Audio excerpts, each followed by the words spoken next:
আবু উমামা রাদিয়াল্লাহু তাআলা আনহু এই হাদিস বর্ণনা করেন। এক হাদিসের মাধ্যমে মেসেজ পেয়ে যাব বাবা মা কি জিনিস।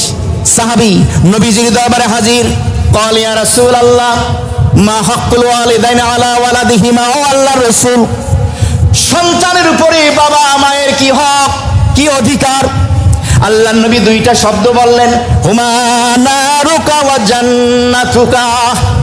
আল্লাহ নবী বললেন, বাবা মাই তোমার জন্য জাহান্নাম, বাবা মাই তোমার জন্য জান্নাত। এর অর্থ কি? এর অর্থ হলো, যদি বাবা মা তোমার আচার আচরণ ব্যবহারে নারাজ থাকে, অসন্তুষ্ট হয়, তুমি যত বড় আল্লাহর ওলি হও, যত বড় কুতুব হও, জাহান্নাম থেকে তোমাকে কেউ বাঁচাতে পারবে না। কারণ সব থেকে বড় পীর হলো বাবা আর মা। অনেক নির্বোধ বোকা আছে, বাবা মায়ের খবর নেয় না, পীরের পায়ে গিয়ে পড়ে থাকে, আছে কি নাই? পীরের কাছে হাদিয়ার হাদিয়া, বাবা মা কষ্ট পাচ্ছে। মাজারে গিয়ে চাদর চড়ায়, অথচ বাপ মা মশার কামড় একটা মশারির জন্য কষ্ট পাচ্ছে। ওষুধের ব্যবস্থা করে না, দুর্ব্যবহার করে বাবা মায়ের সাথে। বুড়ো কুচকেও কথা বলা যাবে না, কোনো সুযোগ নেই। বাবা মা নারাজ, জাহান্নাম। বাবা মা রাজি, জান্নাতুকা।